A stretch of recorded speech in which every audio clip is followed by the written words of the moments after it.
नमस्कार, designer news के खास कार्यक्रम सेहत में आपका स्वागत है।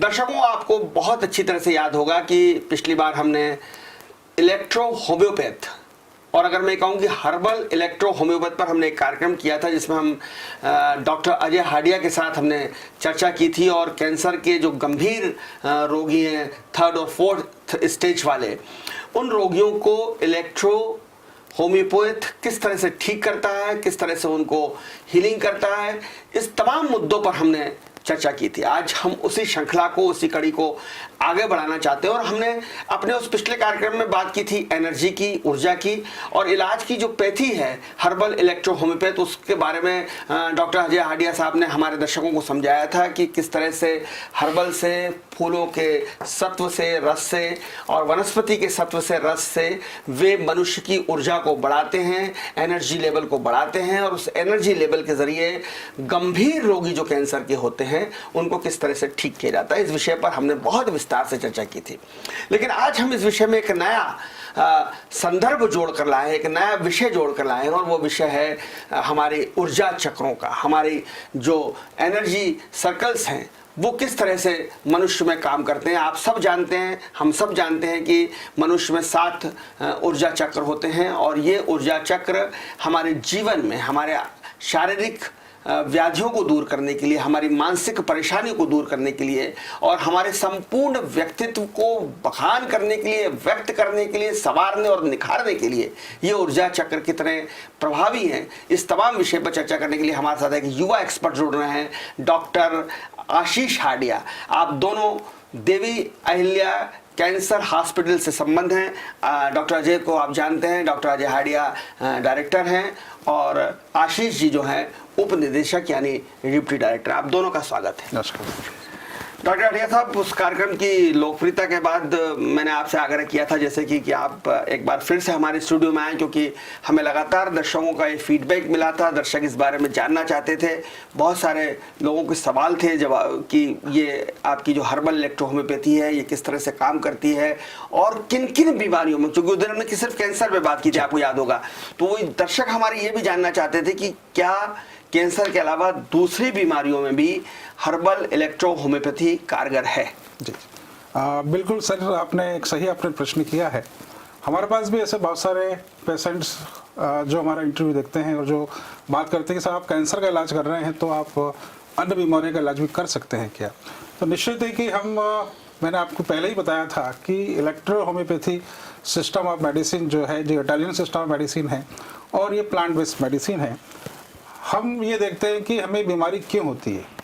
तो हमारे शरीर में 2 वाइटल फ्लूइड होते हैं, ब्लड और लिम्फ। ये नॉर्मल एनर्जी के साथ यदि हमारे शरीर के अंदर फ्लो करते हैं तो हम बिल्कुल स्वस्थ होते हैं। और ये एनर्जी हम कहाँ से प्राप्त होती है? जो हम खाना खाते हैं, भोजन लेते हैं, शुद्ध हम खाना खाएंगे तो शुद्ध एनर्जी हमारे शरीर के अंदर फ्लो होती है।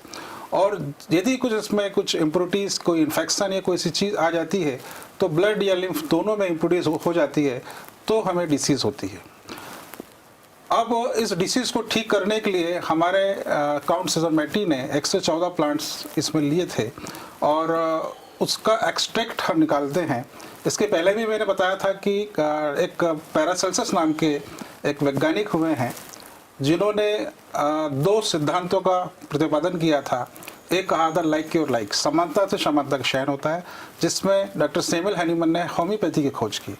दूसरा सिद्धांत था कि पौधों में इलेक्ट्रिसिटी विद्यमान होती है, electricity present in vegetable kingdom. तो काउंट सिजरमेटी ने उस सिद्धांत को उन्होंने अपनाया और प्लांट्स की जो एनर्जी थी उसको उन्होंने प्राप्त किया।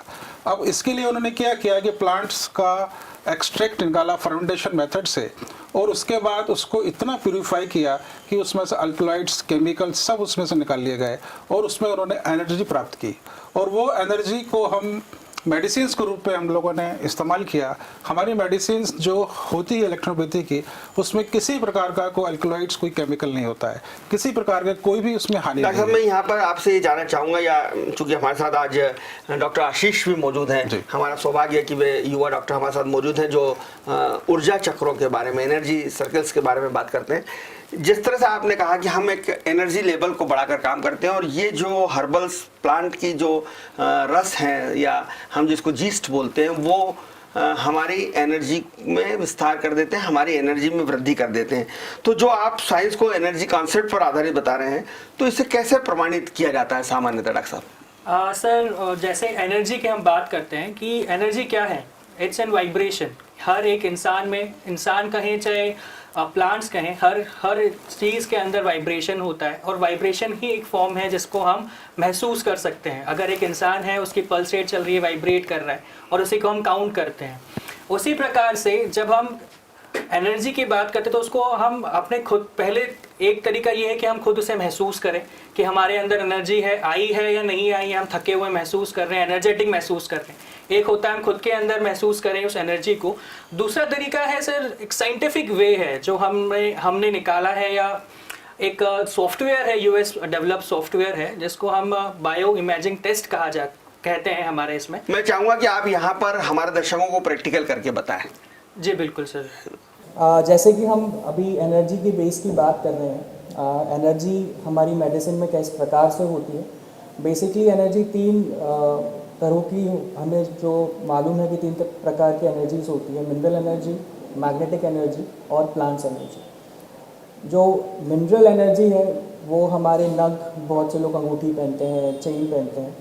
दूसरी होती है मैग्नेटिक एनर्जी, जो हमारी पूरी पृथ्वी पर सबसे बड़ा एग्जाम्पल है, गुरुत्वाकर्षण फोर्स जो होता है। और तीसरी है प्लांट्स एनर्जी, और उसी बेसिक के ऊपर हम लोग काम कर रहे हैं। जिस प्रकार से इलेक्ट्रो होम्योपैथी की मेडिसिन है वो एनर्जी पे काम करती है, प्लांट्स एनर्जी पे काम करती है। तो उसका पैरामीटर्स क्या है, हम किस प्रकार से उस एनर्जी को महसूस कर सकते हैं। जिस प्रकार से हम मैग्नेटिक एनर्जी को महसूस करते हैं, गुरुत्वाकर्षण बल को, ग्रेविटेशनल फोर्स को हम महसूस करते हैं, उसी प्रकार से हमारी मेडिसिन को हम किस प्रकार से टेस्ट कर सकते हैं, महसूस कर सकते हैं। इसके दो हमारे पास एग्जांपल्स हैं। पहला है एक स्ट्रेंथ टेस्ट, और दूसरा है ये मशीन। ये एक प्रकार का टेस्टिंग मशीन है जो हमारा ऑरा, एक ह्यूमन का ऑरा होता है। ऑरा कुछ नहीं है, सिर्फ एक वाइब्रेशन है जो हर इंसान का अलग होता है। उससे हमारी बहुत सी चीज़ें, हमारा व्यक्तित्व किस प्रकार का है, हम किस कैरेक्टरिस्टिक्स के पर्सन है, वो हमें पता चलता है। तो उसी के लिए एक सॉफ्टवेयर डेवलप हुआ है जो ह्यूमन के ऑरा को दिखाता है, चक्रों को दिखाता है। ये हमारे एक इंडिविजुअल है जो अभी हम आपको करके दिखाएंगे कि ऑरा बेसिकली किस प्रकार से दिखता है, और उसके कलर्स जो हैं हमारे अंदर वो व्याख्या करते हैं कि किस प्रकार। सर आपका लेफ्ट हैंड जो है इस प्लेट पे रखिए, इस हाथ पे पूरा रखिए, एकदम लगा के।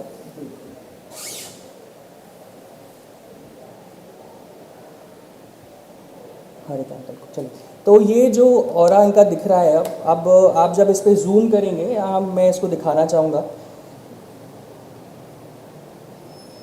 इसके अंदर अलग अलग कलर्स आपको दिख रहे होंगे, है, वॉयलेट है, ब्लू है, ग्रीन है। तो ये इन पर्सन का ऑरा है, बेसिक ऑरा है। और साथ ही साथ में ऑरा के साथ में आपको चक्र दिख रहे होंगे। हमारे एंशिएंट क्लास में बताया जाता है कि हमारे 7 चक्र होते हैं, और हर जो चक्र है वो हमारी बॉडी से जुड़ा हुआ है। हमारी स्पाइनल कॉर्ड से जो शुरुआत करते हैं हम, रूट चक्र से लेकर क्राउन चक्र के 7 चक्र होते हैं, और वो अलग अलग कलर्स बता रहे हैं। ये बता रहे हैं कि आपके अंदर हर चक्र की क्या स्थिति है, और उसी से हम डायग्नोज करते हैं कि पर्सन को क्या प्रॉब्लम है, उसकी डिजीज़ क्या है, कहाँ पर एनर्जी की कमी है। मैं आपको इसको बड़ा करके दिखाता हूँ। ये जो 7 चक्र हैं, आप इसके कलर्स थोड़ा ध्यान में रखिए कि मेडिसिन लगने के पहले ये कलर्स हैं, ये वाइब्रेशन है। हम जब शुरुआत करते हैं तो कलर्स की यहाँ से शुरुआत होती है, ब्लू से। अभी ये बीच में कहीं ले कर रहे हैं, मतलब इनकी एनर्जी जो है, नॉर्मल ह्यूमन भी इनकी एनर्जी किस हिसाब से लगती है। अब साथ ही साथ में मैं इन पे हमारी जो मेडिसिन है इलेक्ट्रो होम्योपैथी की, वो इन पे अप्लाई करूँगा, और देखेंगे कि इनके ऑरा में और इनके चक्रों में क्या डिफरेंस आया है। आपका वो हाथ दीजिए, मसल लीजिए इसको।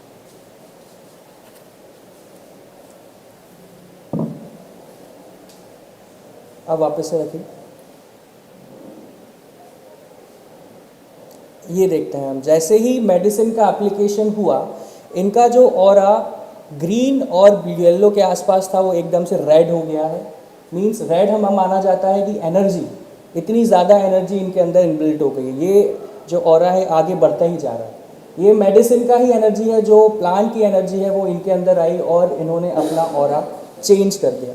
आप हर चक्रों की हालत देख सकते हैं, जो 7 चक्र हमने देखे थे इसमें सब सिचुएशन हमको अलग अलग इनबिल्ट दिख रहे हैं कि सब अलग अलग हैं, अलग अलग रोशनी प्रदान कर रहे हैं, बहुत खिल गए हैं एक तरीके से। और यहाँ पे एनर्जी बेस्ड कंसेप्ट हमको क्लियर होता है कि ये जो मेडिसिन है, ये जो प्लांट एनर्जी है, ये हमारे खुद के ऊपर किस तरह से काम करती है और हमको एनर्जेटिक कैसे फील कराती है और ये हर डिजीज़ पे कैसे काम करती है। अगर सारे जो चक्र हैं हमारे फुल फॉर्म में आ जाएं तो कोई भी डिज़ीज़ हम आसानी से उसको ख़त्म कर सकते हैं। ये जो डिज़ीज़ है ये सेल्फ हीलिंग प्रोसेस बढ़ाती है। हमारा चक्र जब हम नॉर्मल वैल्यू में काम करने लग जाएंगे तो हम जितनी बड़ी डिजीज़ हो हम उसको बाहर निकल सकते हैं, चाहे वो कैंसर की बात करें हम या कोई सी भी ऐसी असाध्य बीमारी जिसका इलाज आज की मॉडर्न मेडिसिन के पास भी नहीं है। ये सेल्फ हीलिंग की बात मैं बता रहा हूँ। अब मैं डॉक्टर अजय आपसे ही जानना चाह रहा था कि जैसे आपने बताया कि अन्य बीमारियों के मामले में भी इसमें चमत्कार के लाभ मिलता है और अच्छा लाभ मिलता है, लेकिन चूंकि आपके पास ज़्यादातर मरीज वो आते हैं जो 3rd या 4th स्टेज के होते हैं, तो उसमें आपकी थेरेपी है हर्बल थेरेपी, डॉक्टर साहब की थेरेपी है एनर्जी थेरेपी। ये दोनों किस तरह से काम करती है? देखिए उसमें होता क्या है कि जैसे हमने बताया कि हमारी मेडिसिन एनर्जी मेडिसिन है, तो जब कोई व्यक्ति बीमार होता है तो उसके अंदर एनर्जी लॉस होता है, वो वीक हो जाता है, उसके अंदर ब्लड प्रेशर उसको बढ़ जाता है, ये कहें कि उसको कोई लंग्स डिसीज़ हो गई है, कोई किडनी संबंधी डिसीज़ हो गई है। तो अब उसको ठीक करने के लिए हमारे जो सेल्स होते हैं उस सेल्स के अंदर एनर्जी कम होती है या सर्कुलेशन ऑफ एनर्जी कम हो जाती है, तो हमारी जो मेडिसिन्स है उस मेडिसिन्स को हम जब एक्सटर्नली एप्लीकेशन करते हैं, हमारे जो 7 चक्र हैं उन 7 चक्रों पर स्पाइनल कार्ड जिसका जिक्र अभी डॉक्टर आशीष कर रहे थे, उन 7 चक्रों पर स्पाइनल कार्ड के ऊपर हम अपनी मेडिसिन का एक्सटर्नली एप्लीकेशन करते हैं। तो एक्सटर्नल एप्लीकेशन करने मात्र से ही वहाँ के एनर्जी का फ्लो बढ़ जाता है और पेशेंट को जरा सी वो दवाई लगाई और तत्काल उसके बाद अगर आशीष जिस कंप्यूटर का जिक्र भी कर रहे थे और जिस पे हम ओरा दिखवा रहे थे उस कंप्यूटर पे आप जाएंगे तत्काल 2 मिनट के अंदर वो बदलाव दिखाई देने लग जाएगा। यही एनर्जी है सर, जैसे जिस प्रकार से प्लांट की एनर्जी, इलेक्ट्रो होम्योपैथी क्यों नाम दिया गया, इलेक्ट्रिसिटी की तरह काम करती है ये। जैसे एक बटन दबाते हैं और रोशनी हो जाती है, उसी प्रकार से मेडिसिन हम एप्लीकेशन करेंगे और चेंजेस आपको विद इन सेकंड्स आपको दिखेंगे तुरंत। तो चलिए मैं एक सवाल आपसे डॉक्टर आशीष ये भी करना चाहूंगा कि चूंकि टेक्नोलॉजी का बहुत विकास हो रहा है, अब तो हम टेक्नोलॉजी के गुलाम से ही हो गए हैं और टेक्नोलॉजी पे डिपेंड भी हम बहुत ज़्यादा बढ़ गए हैं और मेडिकल साइंस में तो अब टेक्नोलॉजी बहुत इंपॉर्टेंट रोल प्ले कर रही है। तो क्या इलेक्ट्रो होम्योपैथी में भी टेक्नोलॉजी का इंपॉर्टेंस है? और जिस तरह से आप बात कर रहे हैं कि आपका जो जैसे डॉक्टर अजय ने बताया कि आपका मेन काम तो जो है प्राकृतिक है, हर्बल है, इको फ्रेंडली है, लेकिन इस इको फ्रेंडली में जब टेक्निक जुड़ जाएगी तो क्या चमत्कार होगा? बिल्कुल सर, देखिए हम जिस जगह पर अभी स्थित हैं, मतलब जो जहाँ पर हम स्टैंड करते हैं, इलेक्ट्रोहोम्योपैथी आज की साइंस नहीं है, ये कई सौ वर्षों से चलती हुई आ रही है। काउंसिलर मैटी ने इनको डेवलप करके और यहाँ तक आए हैं, लेकिन फिर भी ये जन जन तक पहुँच नहीं पाई है। इसका सबसे महत्वपूर्ण मैं कारण ये समझता हूँ कि टेक्नोलॉजी, हम टेक्नोलॉजिकली उतनी आगे नहीं आ पाए हैं या हम उसको उस तरह से साबित नहीं कर पाए कि हमारी मेडिसिन में ऐसा क्या है जो इतनी जल्दी और इतना अच्छा इफेक्ट आ रहा है। और अगर हम इस टेक्नोलॉजिकल आज के साइंस को हम इस चीज़ के अंदर जोड़ लेंगे तो हम बहुत अच्छे तरीके से उसको प्रूव कर सकते हैं। We have to prove something. तो हम ये प्रूव करेंगे, यहाँ पर एक प्रदर्शन उसका डिमॉन्स्ट्रेशन करें। तो जैसे हमने अभी सर आपको डेमोन्स्ट्रेट करा हमारी मशीन पर, ऑरा टेस्टिंग मशीन जिसको हम एनर्जी मशीन भी बोलते हैं, ये हमारा एक तरीके से साइंटिफिक रीज़न हो गया। अब हम खुद पे क्या महसूस करते हैं इस एनर्जी का, सबसे पहले मैं कॉन्सेप्ट आपको समझाना चाहूँगा कि इलेक्ट्रो होम्योपैथी और एनर्जी कैसे जुड़ी हुई है। जो टर्म है इलेक्ट्रो होम्योपैथी, इलेक्ट्रिसिटी का टर्म उसमें यूज़ होता है। इलेक्ट्रिसिटी का नाम ही इसलिए होम्योपैथी में जोड़ा गया है क्योंकि ये जो मेडिसिन है ये तुरंत काम करती है। जिस प्रकार से हम बटन ऑन ऑफ करते हैं और इलेक्ट्रिसिटी उसी तरफ चालू हो जाती है, वैसे ही जैसे ही मेडिकेशन हम करते हैं या मेडिसिन का सिर्फ एप्लीकेशन करते हैं या फिर मेडिसिन का हम बस छूते ही हैं, उसी प्रकार उसी तुरंत वो अपना काम दिखाना चालू कर देती। तो एक ये मेडिसिन जो ये जो स्ट्रेंथ है, जो टेस्ट है, हमें इसे स्ट्रेंथ टेस्ट कहा जाता है और हम इस पे देखेंगे। ये भाई साहब इंडिविजुअल हैं या इन्होंने इनके ऊपर हम ये टेस्ट परफॉर्म करने वाले हैं। सर तो आप पहले सीधे खड़े हो जाइए, हाँ एकदम रिलैक्स फॉर्म में। आपके टो जो है जोड़ लीजिए, दोनों दोनों बिल्कुल पास पास में, थोड़ा आगे खसक जाइए, इससे सपोर्ट नहीं लेते हैं। चलिए, अब ये जो आपका पोर्शन है या जो पोजीशन है ये एकदम रिलैक्स भी है ना, लेकिन आप अपने आप को इम्बैलेंस महसूस कर रहे हैं। इम्बैलेंस कैसे महसूस करते हैं? अगर ज़रा सा मैं फोर्स लगाऊंगा तो अपना बैलेंस खो देंगे, मतलब कि आप अपने आप को खड़ नहीं रह सकते, आप में इतनी स्ट्रेंथ नहीं है कि इस पोजीशन पे, क्योंकि आपका जो बैलेंसिंग पावर है वो अभी बिल्कुल डगमगाया हुआ है ना। तो इस पर मैं आपका एक स्ट्रेंथ टेस्ट करता हूँ। मैं आपको नीचे की तरफ पुश करूँगा, आपको खड़े होने की, अपने आप को स्टेबल करने की कोशिश करनी है। तो मैं आपको नीचे की तरफ अभी पुल करता हूँ। 1, जितना फोर्स हो, जितना ताकत हो आप करने की कोशिश करिएगा। 1 2 3। ज़्यादा ताकत नहीं लगी, नॉर्मल, ठीक। आप घूम जाइए, उस तरफ फेस करिए, पीछे अपने हाथ को इस पर लॉक कर लीजिएगा, पीछे की तरफ। मैं आपको वैसे ही पीछे की तरफ पुश करूँगा, आपको खड़े होने की कोशिश करनी है, टो जोड़ लीजिए वापस। चलिए 1 2 3। ये था अपना बैलेंसिंग का तरीका कि आप बैलेंस में कैसे करते हैं। अब जब हमने इनकी स्ट्रेंथ देख ली है, क्या स्ट्रेंथ है, अब हम 2 प्रकार से एनर्जी को लेते हैं। काइनेटिक होती है, तो ये हमारी इलेक्ट्रोपैथी की मेडिसिन है, ये होम्योपैथी नहीं है। आप सोच सकते हैं कि सिर्फ इसमें ग्लोब्यूल्स हैं, पर ये इलेक्ट्रोपैथी है। अब इलेक्ट्रोपैथी और होम्योपैथी में डिफरेंस क्या है आपको देखने को मिलेगा। ये मैंने एक जो पिल्स है इसको रख दिया है और इसमें हल्का सा मैं पानी डालूं। चलिए, अब सर आप इस पानी को छूना, सिर्फ पानी को छूना है आपको, बस हो गया। अब खड़े हो जाइए। वैसे ही फिर से हम स्ट्रेंथ देखते हैं आपके ऊपर कितनी बड़ी है या कम हुई है। वैसे के वैसे खड़े हो जाइए, स्ट्रेट एकदम, जितना आपके अंदर फोर्स है उतना हम पूरी हो सकते हैं। 1 2 and 3। घूम जाइए पीछे। चलिए, वापस जोड़ लीजिए पैर को, अपने हाथों को पीछे जोड़िए। मैं आप पे खड़े हो गया।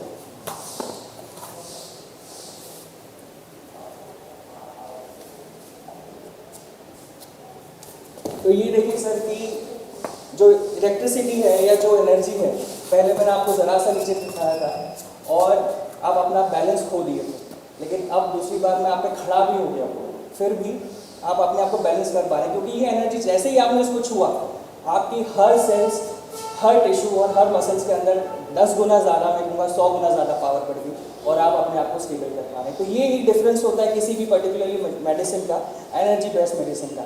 आप ये जो डेमोस्ट्रेशन आपके घर में भी कर सकते हैं, आपकी मेडिसिन के साथ कर सकते हैं। जो भी इलेक्ट्रोपैथी के डॉक्टर्स हमें देख रहे हैं, होम्योपैथी के डॉक्टर्स हमें देख रहे हैं, ये जो एनर्जी बेस्ड साइंस है ये क्लियरिफाई यहाँ पे करती है।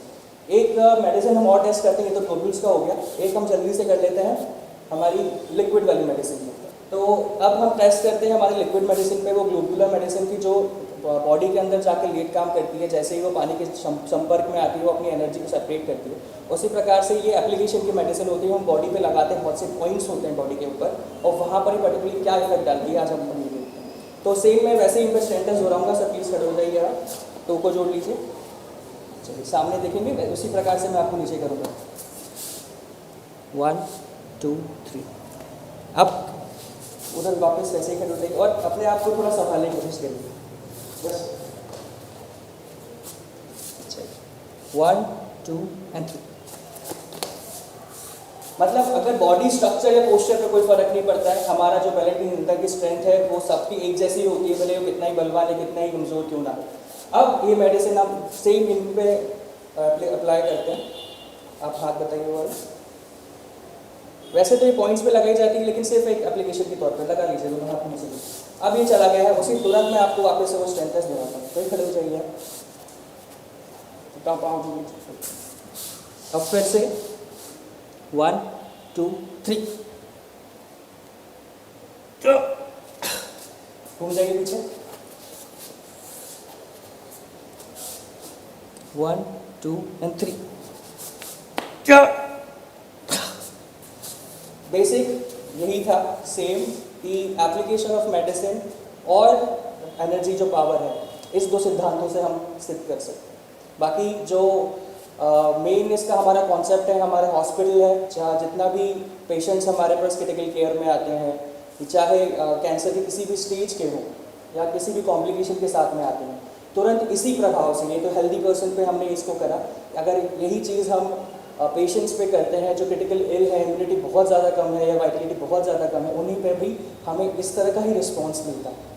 डॉक्टर अजय, तीसरा सवाल मैं आपसे करना चाहूंगा कि जो कैंसर मरीजों के इलाज में जैसा ऑरा स्कैनिंग मशीन का जिक्र भी आशीष सर ने किया, तो ये किस तरह का रोल करती है और आपको किस तरह से हेल्प करती है कैंसर मरीजों की इलाज की मदद में? देखिए सर, क्या होता है कि जब मरीज हमारे पास में आता है तो वो बहुत वीक कंडीशन में होता है। उसका जो बहुत सारे मरीज तो ऐसे होते हैं जो कीमोथेरेपी रेडिएशन लेके आते हैं और बहुत तकलीफ में होते हैं।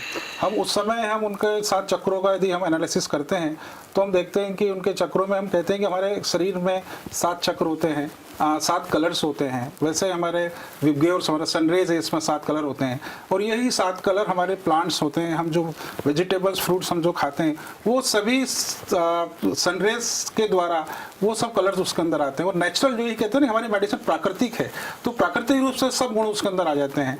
तो जब वो हमारे शरीर की एनर्जी कम होती है तो उसके कलर्स भी हमें पता लगते हैं, कलर के द्वारा चक्रों से पता करते हैं कि उनके चक्र बहुत वीक हैं।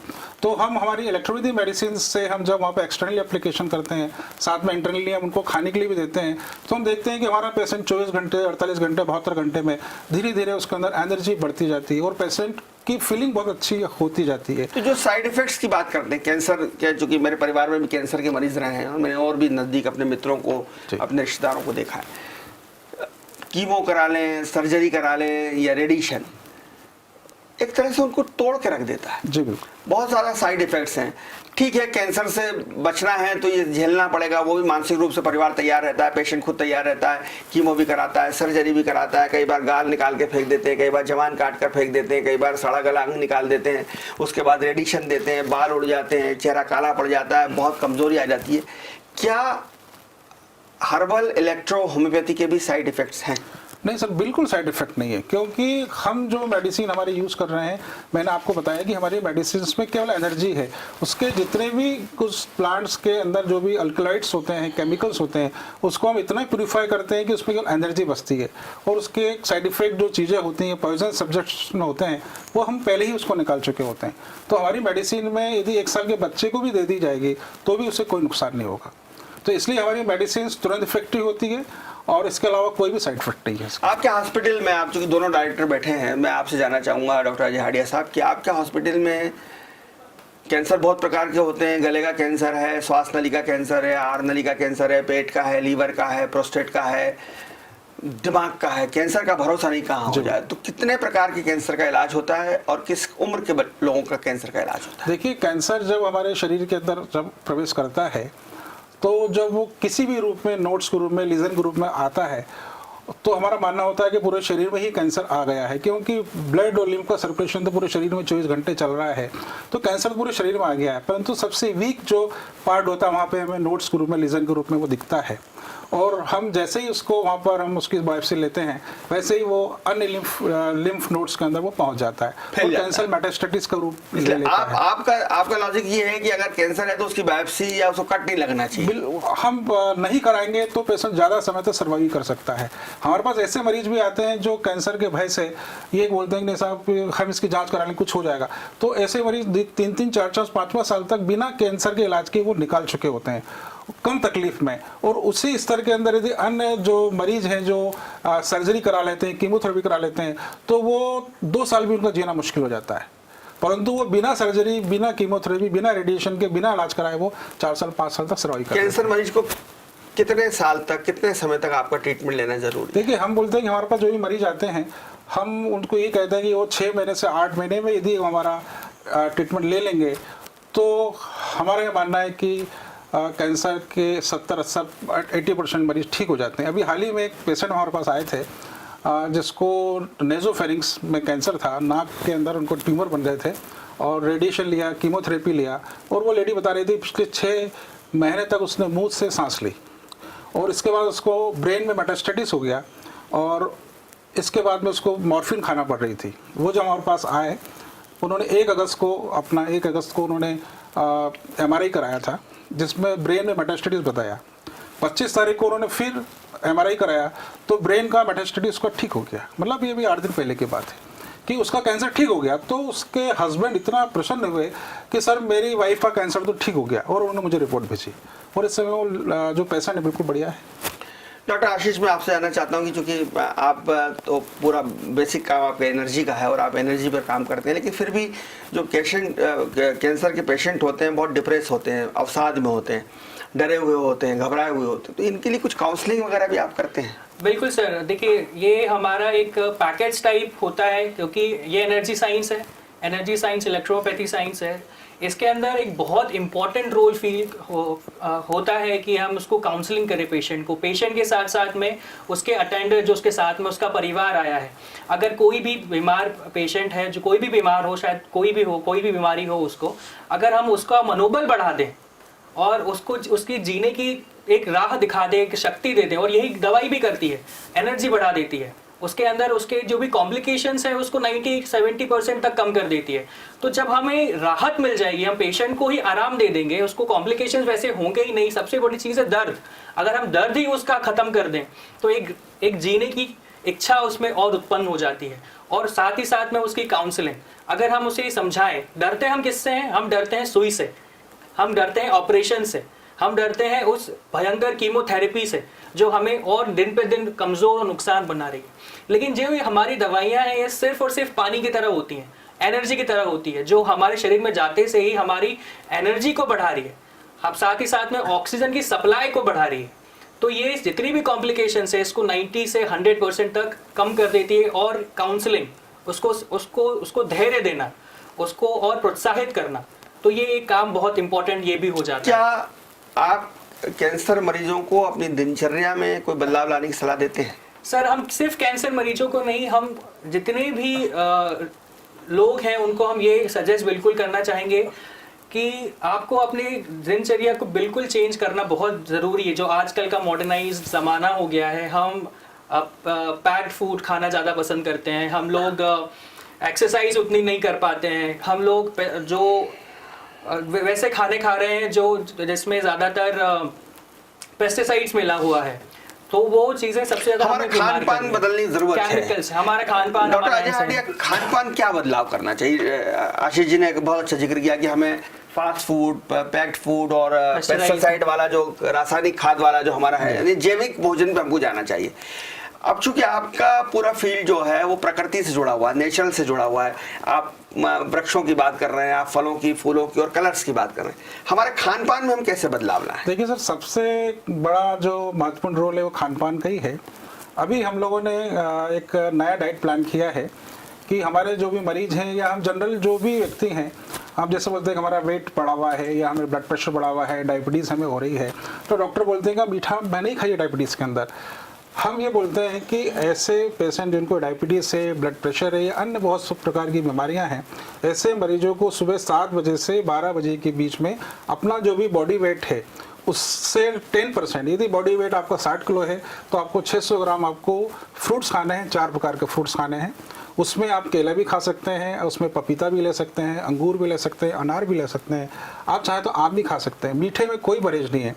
हमारे डॉक्टर होना चाहिए फल। हमारे डॉक्टर्स बोलते हैं कि मीठा खाने से डायबिटीज़ बढ़ती है, हम बोलते हैं कि आप फ्रूट्स खाइए, आपकी डायबिटीज़ कभी नहीं बढ़ेगी। तो 7 बजे से 12 बजे के बीच में आपको अपने बॉडी वेट का 10%, यानी आप 60 किलो के हैं तो 600 ग्राम फ्रूट्स खाने हैं।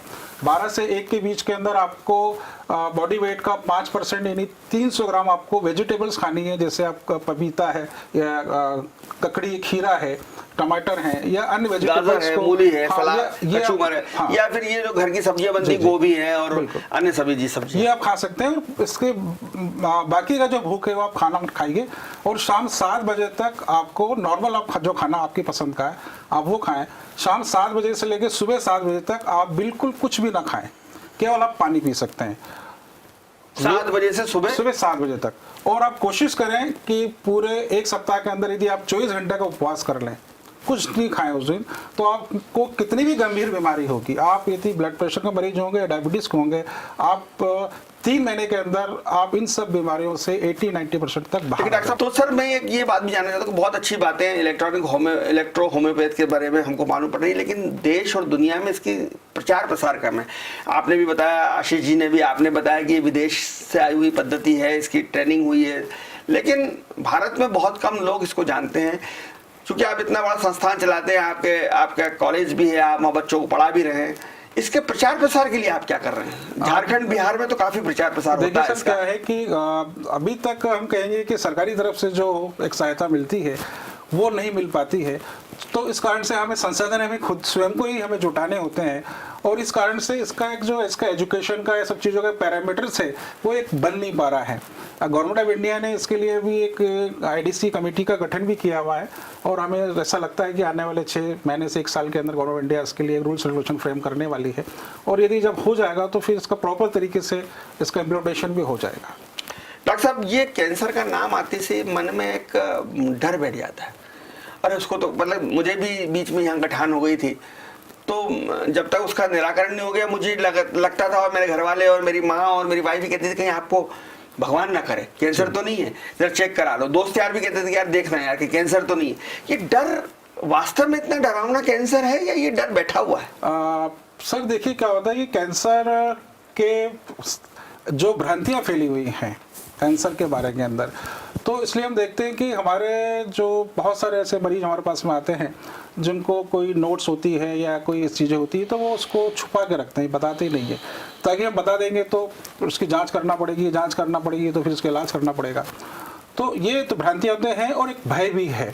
परंतु यदि हम भयभीत होकर यदि अपने इलाज नहीं कराएंगे, यदि उस चीज़ का समाधान नहीं करेंगे, तो हमारा तो मानना है कि यदि किसी को ऐसे कोई लीजन या कोई गांठ होती है, तो सबसे सिंपल उपाय है कि आप अपने शरीर की सोनोग्राफी करा लीजिए, आप सिटी स्कैन करा लीजिए।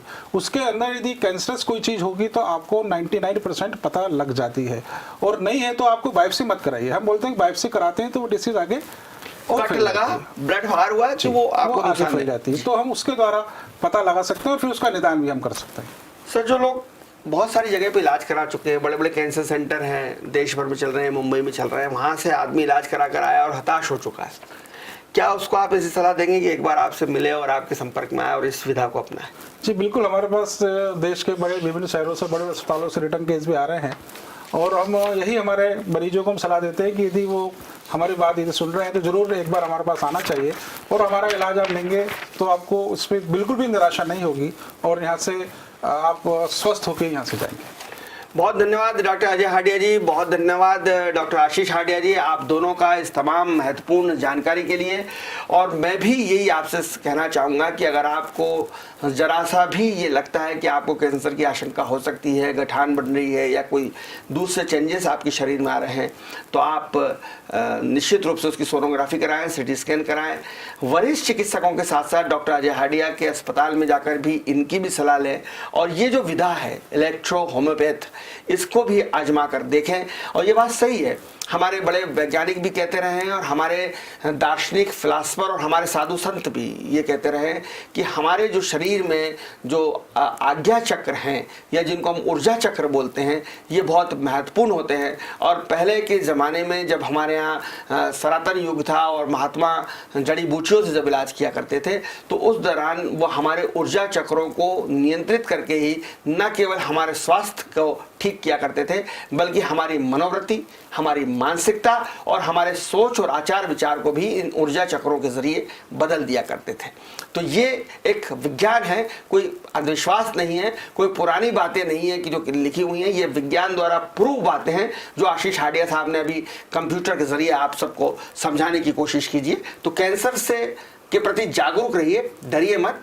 अगर इस तरह की कोई बीमारी है तो ये भी एक नई विधा आई है इलेक्ट्रो होम्योपैथ, इसका भी इस्तेमाल कीजिए, और शायद इसका जो तत्व है, जैसा कि डॉक्टर आशीष हाडिया दावा कर रहे हैं कि हम जैसे ही आपकी एनर्जी को बढ़ाएंगे आप अच्छा फील करेंगे। और एनर्जी कैसे बढ़ती है ये आपने भी कंप्यूटर पर देखा, लैपटॉप पर देखा। तो ये विज्ञान है, विज्ञान को समझने और मानने की जरूरत है। देखते रहिए डिजाइनर न्यूज, खबरों का सिलसिला जारी है, जारी रहेगा। नमस्कार।